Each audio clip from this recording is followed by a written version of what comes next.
ಇವತ್ತಿನ ಮಾಧ್ಯಮದ ಪ್ರಕೃತಿಯನ್ನು ನೋಡಿದರೆ ಮತ್ತೆ ಜನ ಅದನ್ನೇ ಬಯಸ್ತಾರೇನೋ ಅಂತ ಅನ್ನಿಸ್ತಾ ಇದೆ. ಹಳೆಯದನ್ನೇ ಬಯಸ್ತಾ ಇದ್ದಾರೆ. ಈಗ ಯಾಕಂದರೆ ಫಾರ್ ಎಕ್ಸಾಂಪಲ್ ನನ್ನನ್ನೇ, ನಾವು ಬೇರೆಯವ್ರದ್ದು ಹೇಳಲ್ಲ ರೀ, ನನ್ನನ್ನೇ ನಾ ತಗೋತೀನಿ. ಮೊದಲಿರ್ತಕ್ಕಂಥ ಅದಕ್ಕೊಂದು ಗ್ರಹಣ ಪಡೆದಿತ್ತಲ್ಲ, ಅದು ದೂರಾಗಿ ಮತ್ತೆ ಸಿಕ್ಕಾಪಟ್ಟೆ ಕಾರ್ಯಕ್ರಮಗಳು ಬರ್ತಾಯಿವೆ. ಮತ್ತೆ ಕರ್ನಾಟಕ ತಿರುಗಾಡ್ತಕ್ಕಂಥ ಈ ವಯಸ್ಸಿನಲ್ಲೂ ಬೇಕಪ್ಪ ಅಂತ ಅನಿಸುತ್ತೆ ರೀ. ಸಾರ್ ನಮ್ಮದು ಲಾಸ್ಟ್ ಒಂದು ಮಾಡಿಕೊಡ್ರಿ ಅಂತಾರೆ. ಲಾಸ್ಟ್ ಒಂದು ಎಲ್ಲಿ ತನಕ ಲಾಸ್ಟ್ ಮಾಡಿಕೊಡ್ಲಿ? ಅಷ್ಟು ಅಪ್ಡೇಟೆಡ್. ನನಗೆ ಇವತ್ತೊಂದಿನ ಕೂತ್ ಶೋ ಮಾಡೋದಕ್ಕೆ ತುಂಬಾ ದಿನಗಳ ಮುಂಚೆನೆ ಬ್ಲಾಕ್ ಮಾಡಿದೀನಿ. ಸರ್ ಬೇಕು ಸರ್ ನೀವು ನನಗೆ ಪ್ರಿಪೇರ್ ಹಿಂಗಾಗಿರಿ. ಅದು ನಿರಂತರ ರೀ, ನಿರಂತರ. ಸೊ ಕೇಳುಗರಿದ್ದಾರೆ, ನೋಡುಗರಿದ್ದಾರೆ, ಆಸಕ್ತಿ ಇದೆ.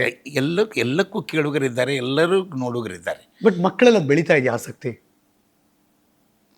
ಆ ದೃಷ್ಟಿಯಿಂದ ಹರೀಶ್ ಸರ್ ನಾನು ಭಾಳ ಭಾಗ್ಯವಂತ ಅಂತ ಹೇಳ್ಬೋದು.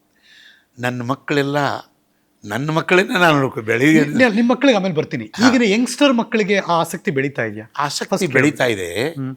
ಆ ಆಸಕ್ತಿ ಹಿಂದೆ ಒಂದಿಷ್ಟು ಒಳಿತು ಕೆಡುಕುಗಳ ಈ ವ್ಯತ್ಯಾಸಗಳನ್ನು ಮಕ್ಕಳು ಅರಿತಾ ಇಲ್ಲ. ಇದು ಒಳ್ಳೆಯದು, ಇದನ್ನು ನಾವು ಸ್ವೀಕಾರ ಮಾಡಬೇಕು ಮಾಡಬಾರ್ದು ಅಂಥೇಳಿ